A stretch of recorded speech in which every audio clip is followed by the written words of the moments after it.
Hello everybody, welcome to another YouTube video. I'm Robelle Autonomy, and today we are here to react to a Genshin Impact trailer. Welcome, I'm back.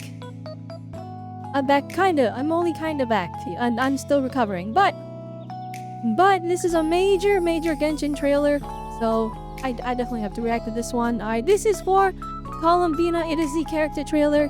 Columbina to where she flies. This is the big character people have been hyping up, and I mean, the past all of the Luna patches they've been trying to hype up this character. She's basically the Archon of the region, except she's not an Archon, but she's they've been building her up to be like Archon level or something, and I'm sure she's gonna be plenty broken in terms of kit, but I'm interested in her character. Out of all of the Fatui Harbingers, she has been the one I have been the most interested in, and I want to see exactly like how they handle her character. They've been doing a great job in the Luna patches. I haven't been like hyper invested in Genshin because it's been just kind of, I just don't have the time, and I'm juggling like 5 bajillion gachas. But in terms of enjoyment, I have been very much loving the Genshin Luna patches. I don't know, they just so good. At least the main story is. I haven't done that much exploration, I haven't done many of the world quests, so I don't know how those fare, but what I do know is the story quests have made me very much love Columbina, so let's see how she, how they do her trailer. And also, I will be pausing throughout my reaction. Just one, give commentary, but also give animation breakdown, because animation is something I am very passionate about. It is something I have studied and know a lot about, so maybe I can give a little bit of insight as to how they made this trailer, or like cool little details on, you know, the little tricks that animators use to keep it interesting visually. Also, yeah, no, that's basically it. We'll watch it without pausing after the initial reaction. So without further ado, let's hop right into it. Yeah, whenever I look over here, must I close? I gotta fix this. Okay. Anyways, let's take a look here.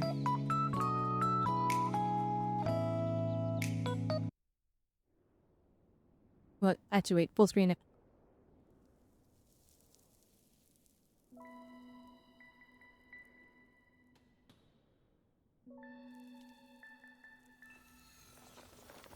Alright, so she's playing with sand, it looks like. Okay, no. Frame my frame, here we go. Okay, so first off, alright, this is pretty easy animation-wise. Alright, they just paused there. Maybe they gave her a slight breathing animation, which that's still a lot of work. They have to, you know, move the model a little tiny bit to make it seem natural. But the effects were here immaculate. So if you look in the water that's flowing around her, it is very much 2D animated. It's not like it's not a 3D simulation. Right? Somebody went in and hand drew these frames, and you can see a trick they're doing. So there is some compositing work inside it, but the actual drawing itself, it's just a still image that they're moving. It's just sliding across the screen slightly. So they're getting an extra frame out of it, out of the one drawing, to make it seem like it's moving by having them, yeah, move back and forth ever so slightly before they change the actual frame. So it kind of makes it look smoother than it actually is. It's a very cool trick where it looks like it's moving all 24 FPS, which is what these are. These tend to be rendered at 24 pins per second, which matches how films are made. But really it looks like it's animated on 2. So these are actually at 12 FPS, but they're moving at 24, if that makes sense. It's a pretty complicated way to explain it, but it's really cool. Also, these bubbles look sick. Gorgeous waterwork here. And it's so good. You can even see back here as well. Right? It's just sliding. So that one's 3 frames. And they have some compositing, like some water effects going inside, and that's kind of layered work. And then they also have like a shadow on top of it that's almost responding to her, I assume. Or it's just the lighting. But having that flow around like that, and that way they don't have to draw as many drawings, but it still feels like it's moving at that full 24 FPS. Holy moly! Okay, so I'm just gonna point out right now. Okay, so the flowers in the field, this is all... Well, actually, this stuff in the foreground here, this is 3D. This might be hand-painted back here. or digitally painted, but you know, painted by hand, I presume. But the water effects are hand. That's 2D animation. That's amazing. Oh, even yeah, no, that's 1,000,000%. Like that's 2D animation. Part of me is like maybe it's like effects work, but no, no, that's 2D animation 1,000,000%. So each one of these is an individual frame. Amazing. Not the character though. The character is 1,000,000,000% 3D.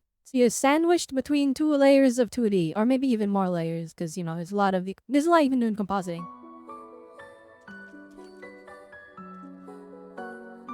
Alright, it's not and nothing to do with animation. I just gotta point out this is one of my favorite accessories I've seen in all of Genshin Impact.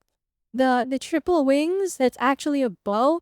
This is what made me fall in love with this character. Now normally I love these characters that have horns. I love robot characters, but Columbina here, when I first saw her in the Winter Nights Lazo trailer, she was the one I was the most interested in because the wings looked so cool to me. Also, I'm a big fan of blindfolds.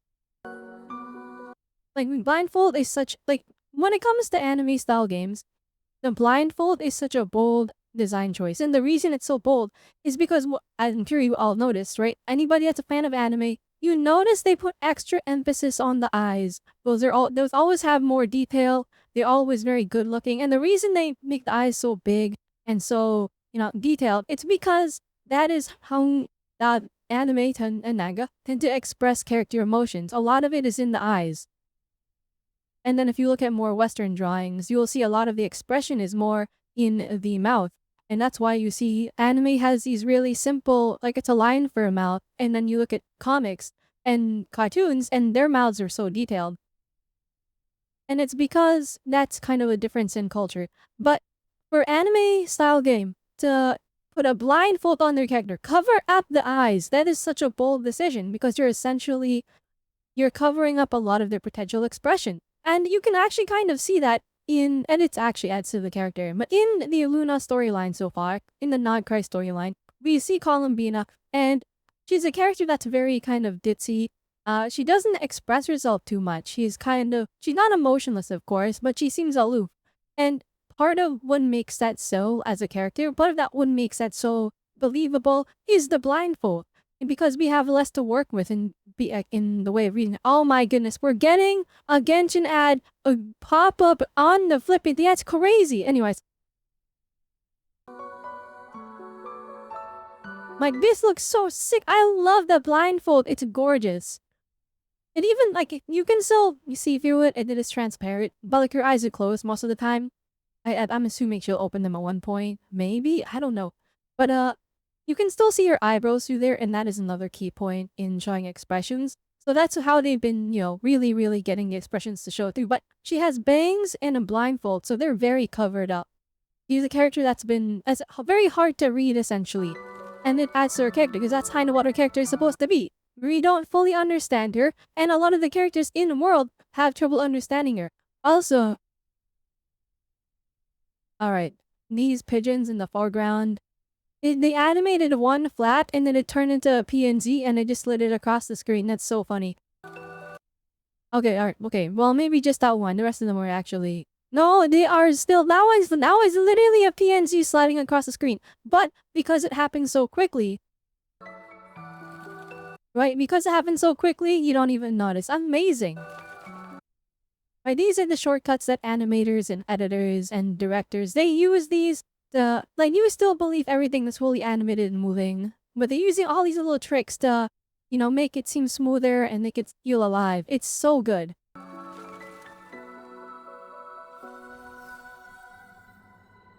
Where in the world is she? Wait, hang on, go back. Alright, I thought she was on the moon, but the moon is over here. She might be, what is going on back there? They got like floating pillars? What is the lore? Okay. I'm so excited for the update. I haven't watched the live stream for the update. I have no idea what's in the new update. Once again, I'm gonna point this out. By the way, I love how they animate this character. Her walk cycle is like her skipping through the air. Or through the air, but like it's very, she's very floaty. It's so weird. she moves so fast for like not moving that much. And so it's like it's all just animation tricks to make it believable. Like you can't see her legs, so you don't know if she's in the air or not. But you can tell she's like jumping up and floating down slowly. And it's because of how she moves.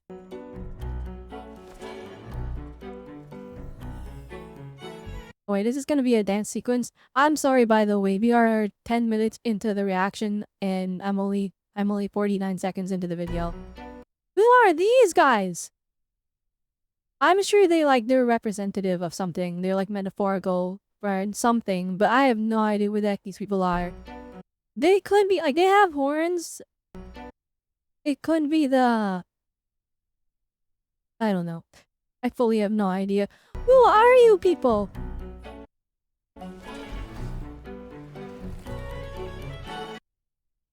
And I'm wondering if this is representative of something. Like she's a puppet on strings and the people are like, you know, praising her as the god, as a kuta, and she's actually just, you know. The music is so good! Oh my goodness, the watch through when it's not paused is gonna be so good. Who are these people? Okay. Are we gonna use these models in game at any point? Cause like they look fire. I love the directing of this, by the way. So it's like it's her chasing the feather. And you know what? Birds are often associated with freedom. So she is chasing this freedom. At least that's my understanding of it. I could be completely off, right?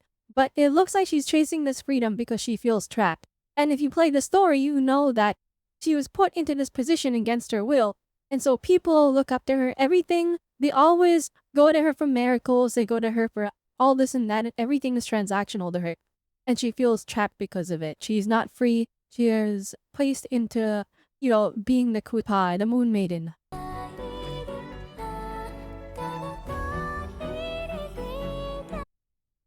Mossy's reaching for the freedom. Everyone's reaching for her. Yeah, and they're holding her down. This is so good directorially. Alright, is that supposed to be a mini her? Or is that like a random girl? No, I'm pretty sure she spawned in with her like adult body. Cause the statues of her, I just heard naked almost. But like the statues are supposed to be her when she was like born, so. Well, I say adult body, but like more developed body. Holy moly, they totally animated the water. But why? Okay, they could have told like this could totally be like a thing they like simulate in like Blender or Unreal Engine or whatever animation program they so wish. Like Cinema 4D, whatever simulation they want. They could do a water simulation. They could just have her walk into animation and then have the water simulate. But no, they animated it. That's 2D. Like, okay, the reflections and stuff, that's not, that's added in post. But like the actual wave, that's 2D animation. What? This is more what, I mean, okay, it looks gorgeous. That's why they did it. It looks better. Well, maybe it looks better. It's, you know, taste. The beauty is in the eye of the beholder. But the way I prefer this 2D effects because it's such a good contrast. And they don't look clashy. That's the best part. It looks good. This is like, holy moly. Who are these people? Oh, you know what? You know what? These could actually... This could just be how she sees people. Because, okay, I don't know. I'm pretty sure... I always made this assumption. I always thought she was blind. I did not do any of the hangouts with her they were supposed to do in like from the beginning of Luna 1. So I could be missing a kind of important lawyer. Please let me know in the comments down below. I'm pretty sure she's blind. I'm pretty like I think so. Maybe this is just how she views people. That she can't physically see them.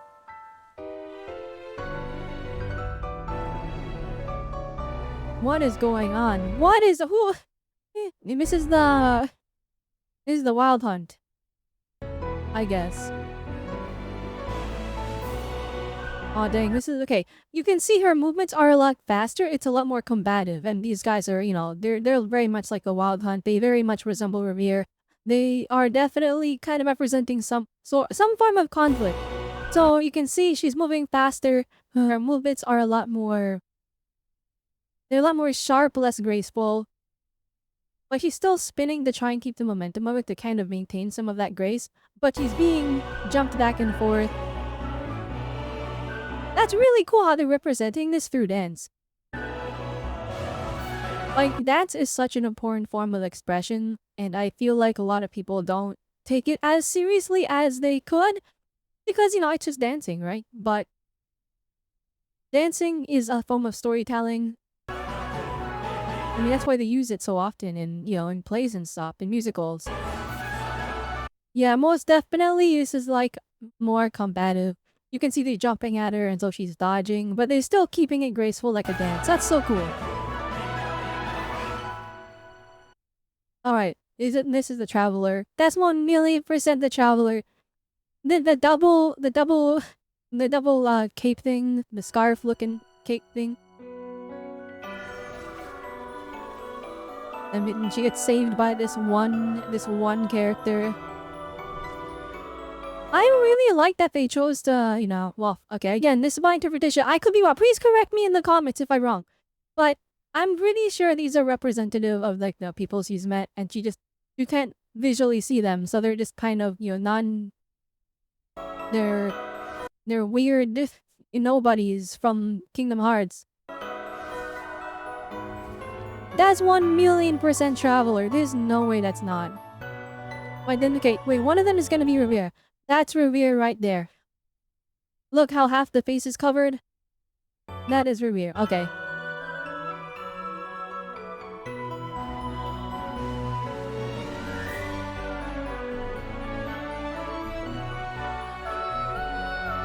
Oh my goodness, that pose is so good. The music is so good. I'm sorry. I almost want to apologize that I'm doing the pause and play thing first, where we go over everything frame by frame.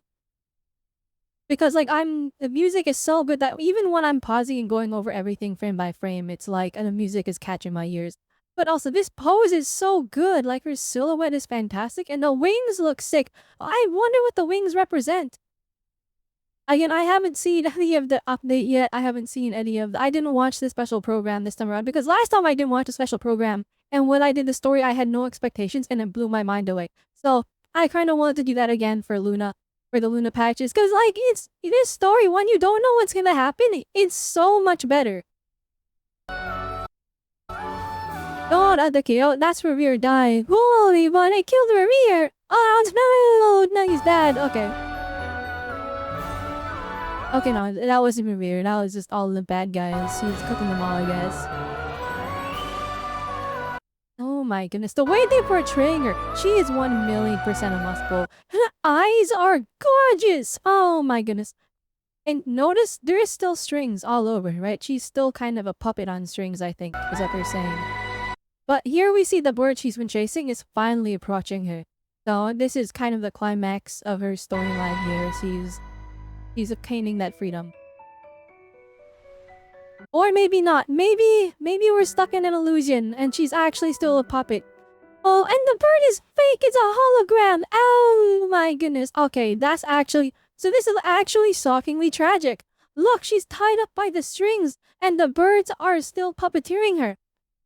Oh no. Although I actually feel like there's a little bit of heartbreak in that. I'm so excited to see how they handle her story. Yeah, she's still tied up. I'm willing to bet, wait, maybe the sand is like her running out of time. Like it's slipping through her fingers.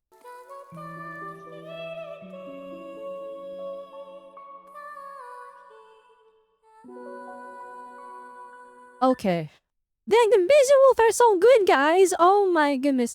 Okay, so here we see it's just feathers and the strings are broken free from. So I'm wondering if it's like that's her breaking free, or if it was too much and she broke apart and there's nothing to hold on to anymore.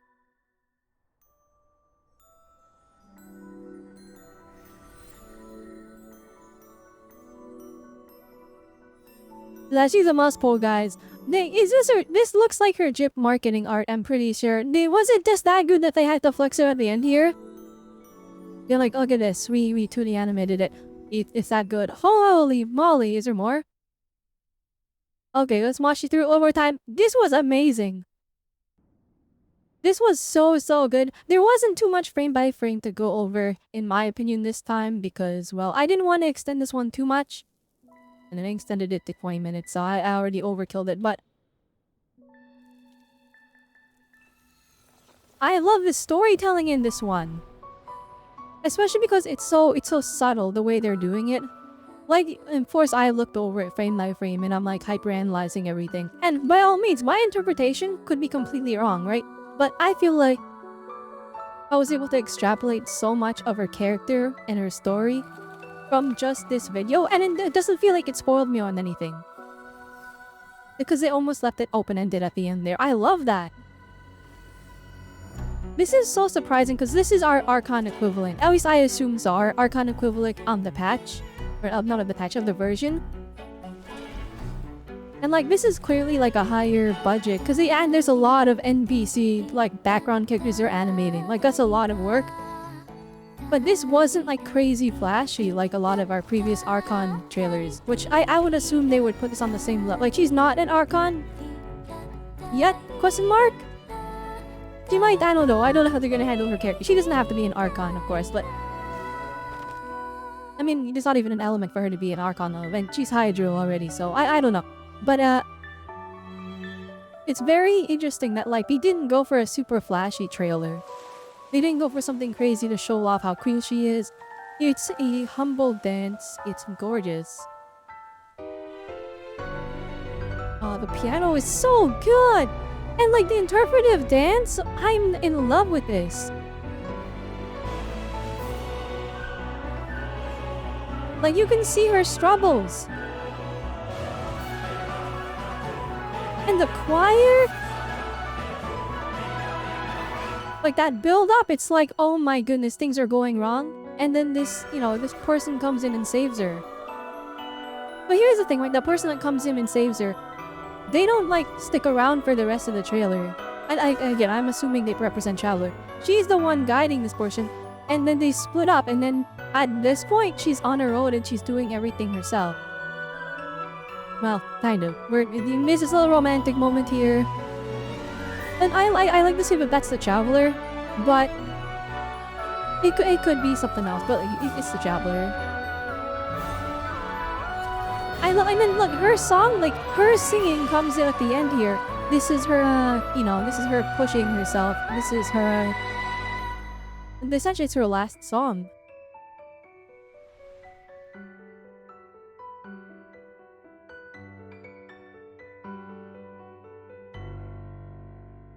Like, it's so good!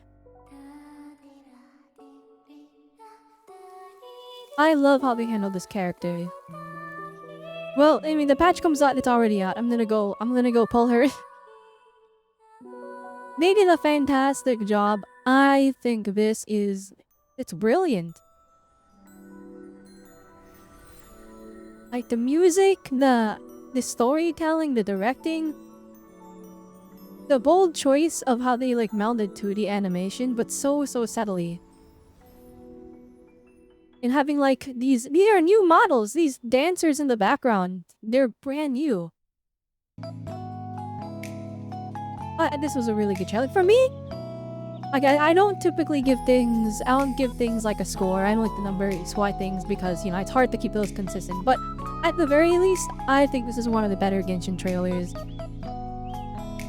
Like, it wasn't action-packed and flashy, yet it is still so evocative, and so it made me think, the storytelling, everything, it's brilliant.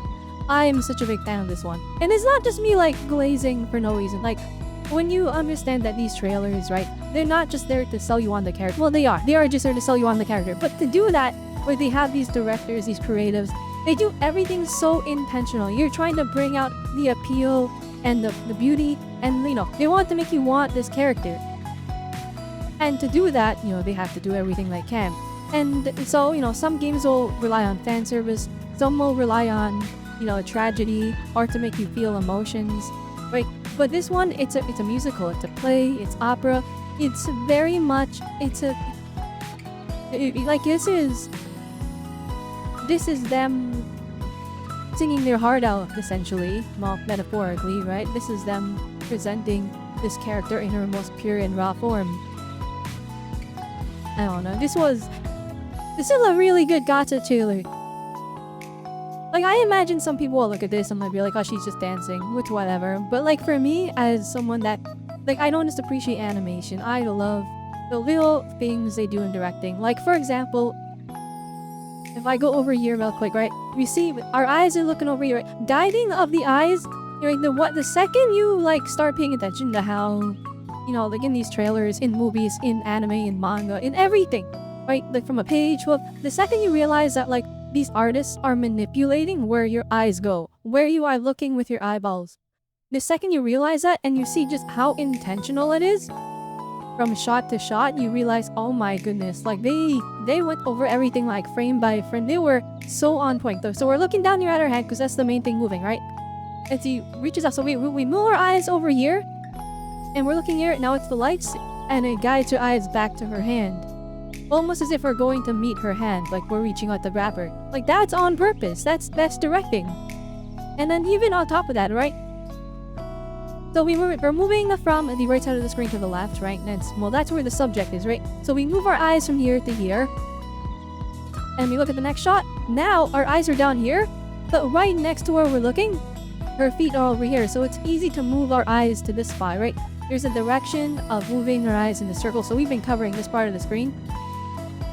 And then the water comes and pushes our eyes a little bit over. But again, we move. And look, see, we push the eyes over here. And look where we're looking now. We're looking directly at her. And then, but then we're like, oh shoot, there's something, there's a light thing in the background. So you look over here, they go over there, and look, it's still in focus. It's still the main subject.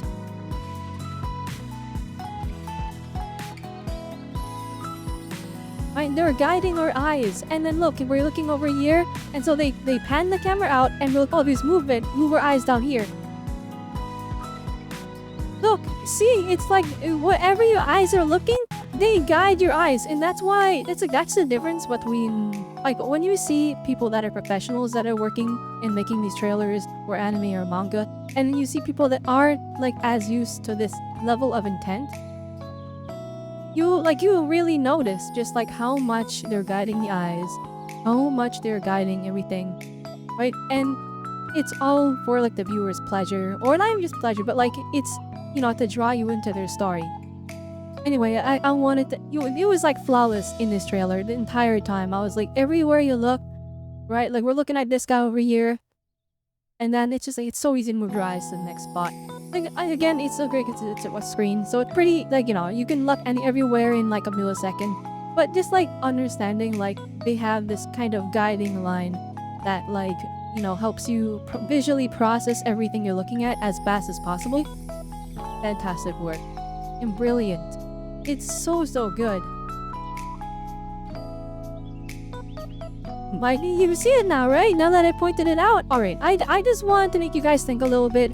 I wanted to help you realize just how much work and, like, you know, just the raw skill it takes to produce something like this.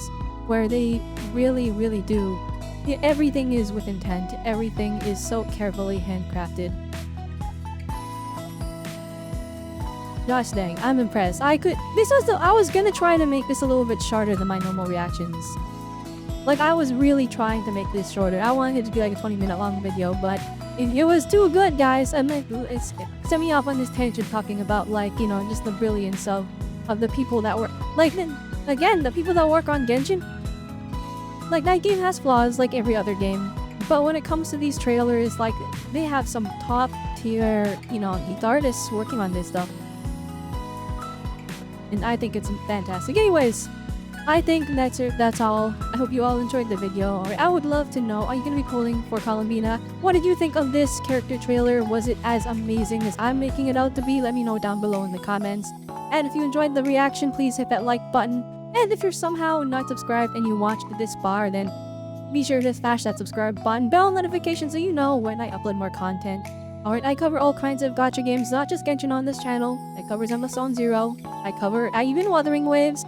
I know there's Hoyoverse versus Curl games, but I'm here to appreciate the artistry and the creativity that goes into these games. Even though a lot of them are here to just take your money, if they give you something good in return that you value, I think sometimes they deserve some of that money. Do they deserve a bajillion dollars because they're gacha? I don't know. That is up to the player, right? But I think that the art that these games spawn is amazing. Anyway, with that one, hope you all had a good one. Remember, and Autonomy, so I will see you all next time. Bye!